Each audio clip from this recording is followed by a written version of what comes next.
I'm going to ask you to stand up twice during the sermon. Once in the beginning, the other at the end. And to sing along twice as well. Now, you may be sitting there in your shorts, but don't worry. No one can see you. And I won't know if you stood or not. But God will. As to the song, you'll know your part. I am sure of it. Let's begin. Where it began, I can't begin to knowin', but then I know it's growing strong. Was in the spring, and spring became the summer. Who'd have believed you'd come along? Hands, touching hands, reaching out, touching me, touching you. Okay, you got it. Sweet Caroline, good times never seem so good. Here's your part. So good, so good, so good. I've been inclined to believe they never would. Hands, touching hands, reaching out, touching me, touching you.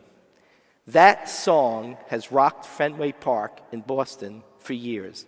It has rocked America for decades. It's an iconic song, not just because of its melody or the famous voice of its composer and singer Neil Diamond.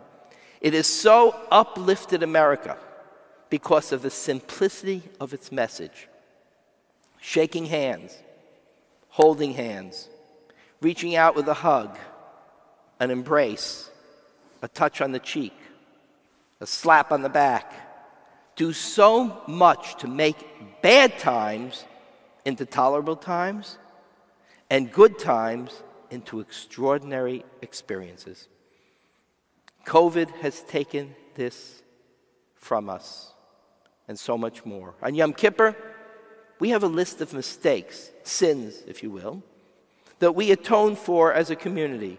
Ashamnu, bagadnu, gazalnu, al-chet shechatanu lefanecha, ve'al-chet shechatanu lefanecha. It's a long list. We recite it over and over again, and we beat our breasts. The sins are numerous and familiar. We gossiped, we insulted, we lied, we mocked, we oppressed. For the sin of hardening our hearts, for the sin we committed by the way we talked, for the foolish talk or taking liberties in business. But this year, there are new sins we need to beat our breast and repent over. Sins that our communities, our leaders, our country have committed. There is a very long list of what COVID has taken from us and from communities and people around the world, beyond the lack of touching and reaching out. The deaths are staggering, and the high percentage that have come from our elderly not only saddens us, it should embarrass us. We didn't take care of them the way we needed to. And that is something that will require of our society more than just one Yom Kippur to atone for. And hopefully it will result in a totally new look at how to protect them in the future. To add insult to injury, many died alone. No family around them. No hands touching hands. No reaching out. Except through a technology many either didn't understand or were too weak to benefit from. Al-chet shechatanu, for the sin we have committed against you by abandoning our elderly. COVID has destroyed people's livelihoods. It has put 150 million people worldwide in danger of hunger. Are we really doing enough to make sure no one lacks for food? Is the UN able to pause for a moment from its incessant obsession with Israel to work on food distribution during this crisis? For the sin we have committed against you by not doing enough to feed the hungry. Because this is an election year, obviously. The virus has been used cynically by both parties and their candidates and incumbents for political purposes. The blame game has been pursued not so much as to improve our response, but as to promote one's particular party and its prospects in November. Even finding out how many have actually died of the virus has been politicized. Someone catches it in a nursing home but dies in the hospital, so it's not a nursing home death. Yet in the middle of the worst public health crisis we have faced since the Spanish flu over 100 years ago, and the worst economic crisis since the Great Depression, we can't even get a political ceasefire to focus exclusively on mitigating and conquering this virus. For the sin we have sinned by playing politics with people's very lives and livelihoods. Families are in crisis because just about every possible contributing factor to the breakup of families has been brought into play by the virus. Economic stresses, cabin fever, isolation, boredom, fear for the future, children in crisis, collapse of family, child abuse, spousal abuse is as dangerous to children and adults in our society as the virus is. For the sin we have sinned against you by turning our backs on families in desperate need, in desperate times. We have been driven from our jobs, from our streets, from our synagogues, churches, mosques, and imprisoned in our homes. And some have no one to touch, no one to reach out to. They have to look at sweet Caroline through the computer screen or from a distance outside. We are bewildered, we're confused, and we're in grief. Never in our lifetimes have we gone through anything like this. And we still don't know where it will end. Although there is, I believe, an increasing confidence that we're getting close to a solution for the vast majority of our population. Some have despaired and given up hope, as so many responsible for lifting us up have instead depressed us with unrelenting negativity. For the sin we have sinned against you by causing people to lose hope and give in to despair. I'm not going to analyze today what we've done right or wrong. I don't have that kind of wisdom. There have been so many twists and turns, so many reversals, so many surprises, so many deceitful statements, so many mistakes, because this virus is not behaving like others. And even the best of the best are sometimes just taking shots in the dark. They do it with the best information they have, information that changes sometimes while they're in the middle of making a presentation or making a suggestion. Rather, I want to look at what we've been through and where we are headed, because the absence of hands touching hands, reaching out, touching you, touching me, and the economic devastation for so many is taking a toll that is so vast and deep that we can't even measure it yet. Let me use two scenes from the Yom Kippur liturgy that are so instructive. In one part of our machzor, we do mid-afternoon, when most people have already left, we reenact how Yom Kippur was observed when the temple stood in Jerusalem. The high priest, the Kohen Gadol, would enter the Holy of Holies in his white garments that he wore only on this day. The Holy of Holies was only entered by the high priest, and only once a year on Yom Kippur Day.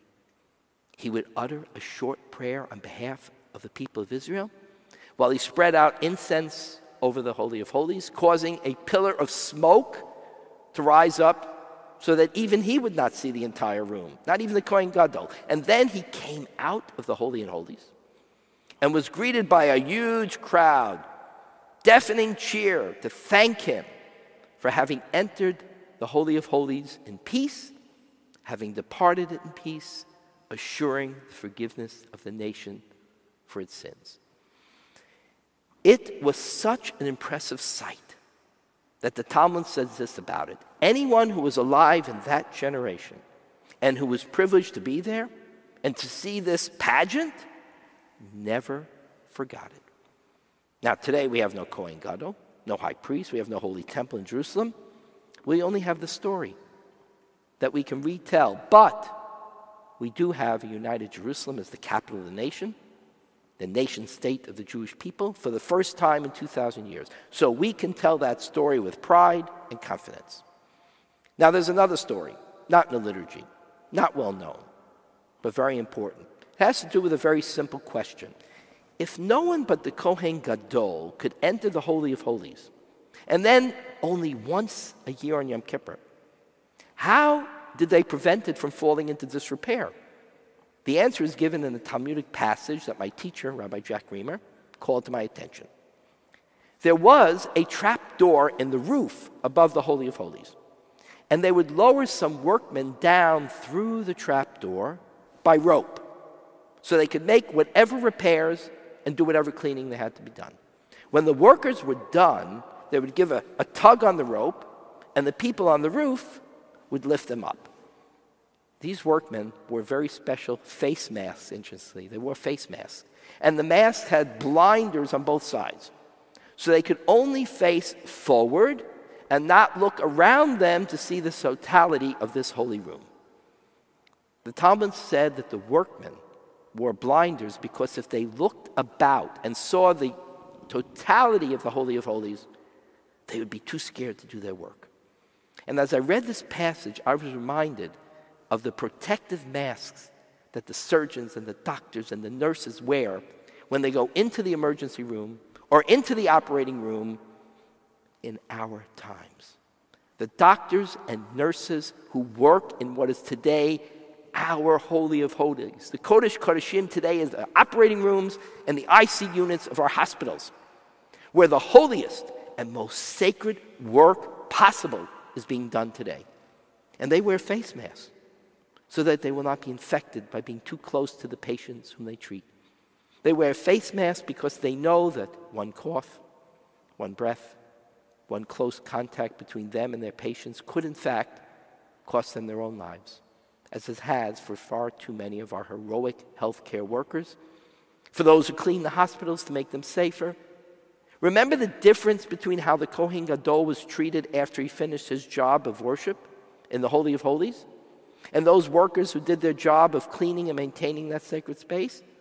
The Kohen Gadol went to the temple, returned for the temple, thousands of well-wishers cheering him on.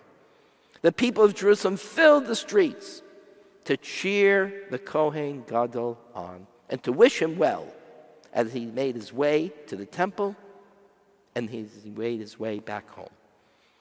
The workmen who painted and cleansed and repaired the Holy of Holies at great risk, no one noticed them.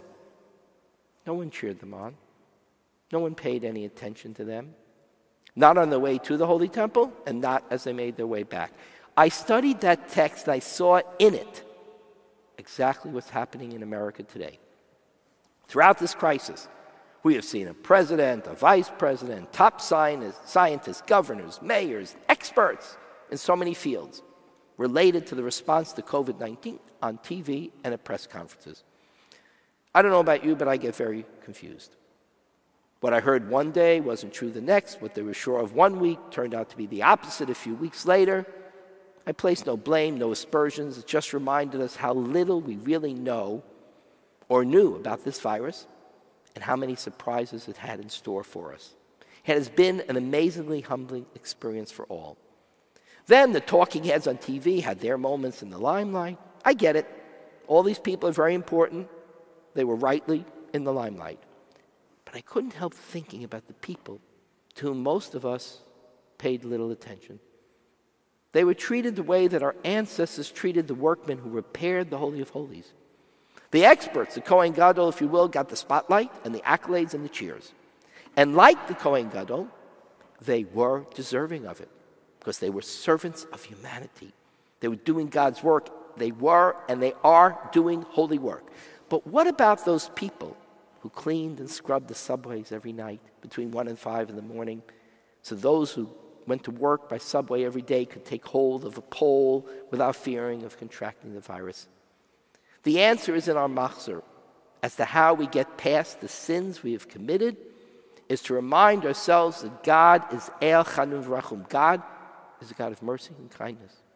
We recite that over and over again. God is a God of mercy, of kindness. He's a God of mercy and kindness. That is how we have to act. We have to imitate God and be merciful and kind. That is what it means to be created in the image of God, to imitate his actions. That is what these doctors and nurses and all the unheralded people behind the scenes are displaying. Mercy and kindness. I am thinking of those people who cleaned the operating rooms between every surgery so that it would be safe to use the room again. And I am thinking of those who scrubbed and cleaned the rest of the rooms in the hospitals so that those who worked there and those who came to visit their loved ones might be safe. I am thinking of those nurses who worked in the nursing homes, who moved from one room to another, who ran the risk of becoming contaminated every time they did, and yet they showed up every day to care for those that are helpless and infirm. I am thinking of the doctor's assistant from Denver. He drove 1,800 miles from Denver to New York in order to help, and sadly he died while working there. And I'm thinking of the woman in North Dakota who made a face mask on her sewing machine, and she sent it to New York's Governor Cuomo and asked him, would you give this to someone who needs it? You know, while driving to North Carolina and back, Lori and I were overwhelmed with the number of trucks on the road keeping America going. The rest stops had minimal facilities, restaurants were hard to find, but there they are, driving and hauling and doing what needs to be done for their companies and for this country. And I am thinking of all the other people who helped keep our country going during the pandemic, who no one noticed, and no one praised, and no one paid attention to. You know, we stopped for gas, obviously, and some drinks and snacks. Behind the counter, a young woman, young man, wearing a mask for his or her 8-hour shift. Without them, this country stops in its tracks. Those cashiers may not feel like heroes, but I think they are. You know, one of them thanked me for wearing a mask. I said, please, no. I get to take the mask off in 2 minutes when I get in the car, and I don't wear it most of the day because I'm in the car, just when I'm out shopping or encountering people. You wear it 8 hours a day. 8 hours a day. No one ever said that to me, she said. Thank you. These are the unsung heroes of our time.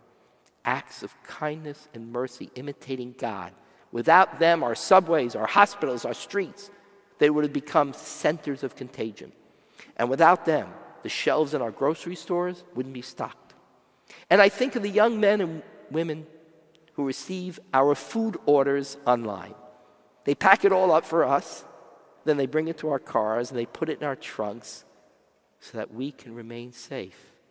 They're heroes too. Without them, the death toll in our cities and the suffering around our country would be much higher, much greater than it is. And yet, like those unknown workmen who cleaned the Holy of Holies thousands of years ago in the ancient temple, no one knows their names. No one gives them any praise.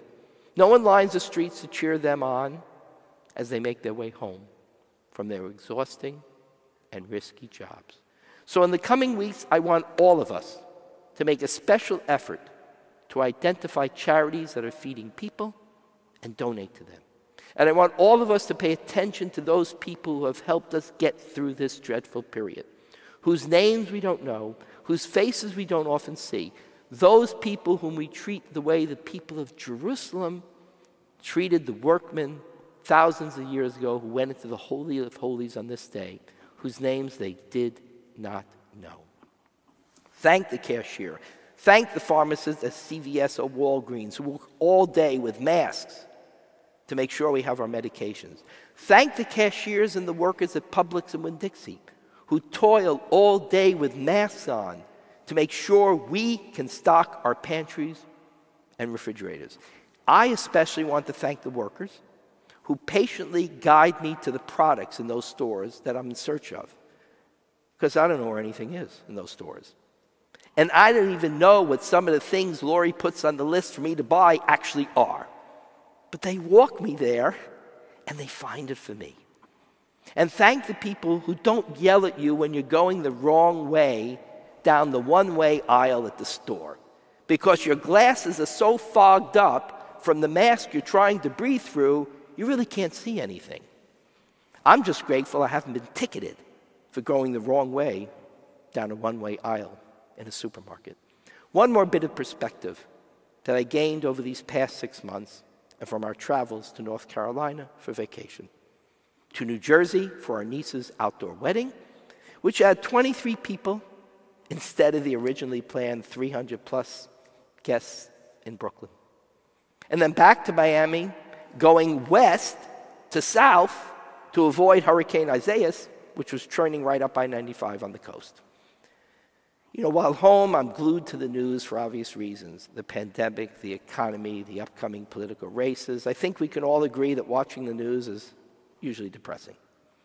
We hear many negative stories, and we watch our leaders and we wonder why we can't do better in a nation of 350 million people. We see stories about bad people doing bad things and bad cops doing bad policing. But when you get away from the news and you go out and you see what these unsung heroes are doing for us, when you see the mercy and the kindness that's on display all over this country, when you get the perspective, you realize that looters, rioters are a tiny, tiny minority in our country. The vast, vast majority, they're like the Kohen Gadol, who goes into that Holy of Holies to pray and fight with God to forgive his people.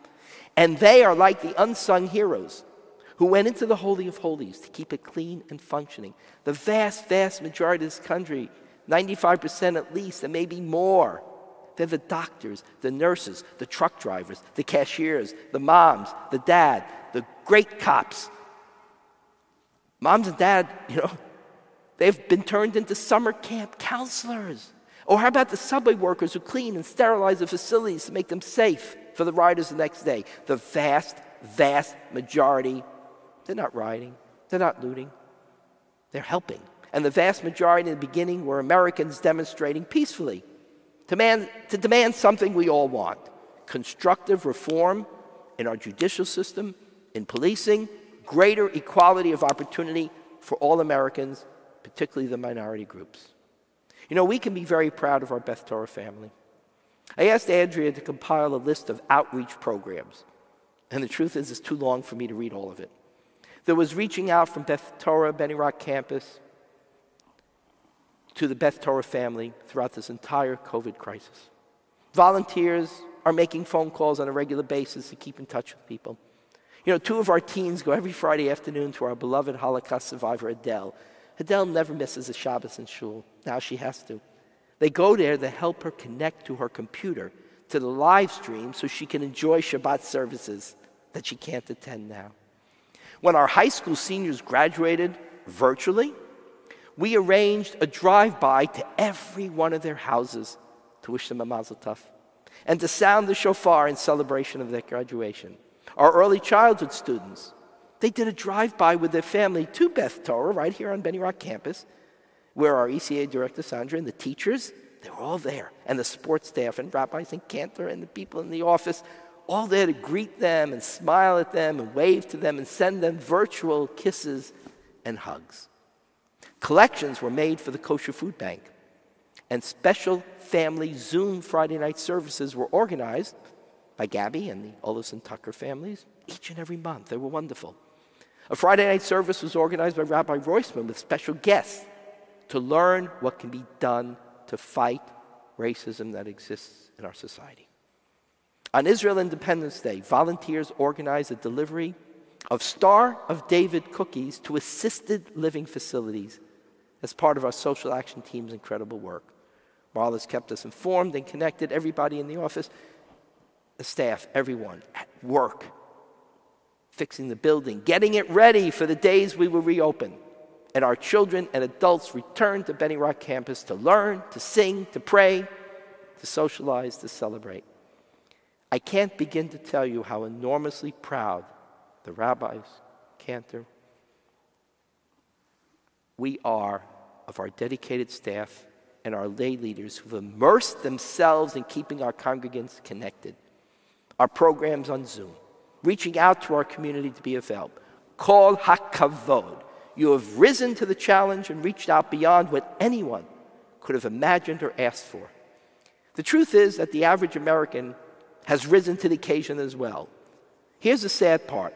It's our leadership which in so many cases hasn't risen to the occasion. Because my friends, I don't think we suffer from a dearth of good people in America. I think we suffer from a lack of good leadership and from a partisanship that threatens the very fabric of our nation. America is in crisis, and we need what we kind of call a unity government. Not partisan government that cares more about power than solving problems and would rather use a crisis to promote their own power than work together to solve a crisis. It's on both sides. No matter which party wins, we need to demand that they work together to solve problems and not jockey for position for the next election. The only thing necessary for the triumph of evil is for good people to do nothing. That's a quote. I didn't invent it. The only thing necessary for the triumph of evil is for good people to do nothing. As we enter this new year of 5781, we pray for and we look forward with confidence to the day when hands will touch hands. When reaching out, touching you, touching me, hugging you, hugging me, will once again be the norm. When the kindness and mercy that God displays in accepting our acts of contrition on the high holy days and shows us mercy and kindness will be on full display in our own communities and country. Someone once said, America is the world's last and best hope. I believe that with all my heart, with all my soul, and with all my might. There are many wonderful countries around the world that exemplify democracy and strive daily for human dignity. Communities based on justice and mercy everywhere throughout the world. But only America has the power, militarily and financially, to keep this world free and to hold back, and if necessary, confront the forces for evil and dictatorship around the world. We need an America that says, you know, we did great in the 60s and 70s in combating what was blatant racism and inequality. I was a kid then. I saw it. I couldn't believe it. It horrified me. I grew up in Miami. It was part of the South. But there is so much more we have to do because we can do better. We can be better. We have an incredible justice system, but it's not free of problems. Why does it say justice, justice you shall pursue? Tzedek, tzedek tirdof. Why repeat the word justice? Because we must pursue justice in a just way. And when the pursuit of justice with one group is different than another, then we have to act. We have to fix that. We have to demand equality of treatment. No more tolerance of any hate groups or hate speech. Both parties need to commit to that. If we stand united against such hate speech, such discrimination, then those who traffic in it will become persona non grata, and they will go back into woodwork from whence they came. And it all starts with leadership, from the top down. With too few exceptions, those leaders have failed us miserably. Yom Kippur says, acknowledge your mistakes, admit them, apologize for the mistakes. Right the wrongs. Don't do them again. That's what we need to do as individuals, communities, and as a country. You can't fix, that's what Rosh Hashanah teaches us, Yom Kippur. That which you don't acknowledge, you can't fix. It's a healthy and necessary process for every person, community, and society. JFK lifted America up. Reagan inspired Americans. Obama's election reminded us that we can overcome the racial divide. That's what we need from leaders. Healing, inspiration, a rallying call for equal justice and opportunity. The 1960s and the civil rights movement was a time of greatness in our country.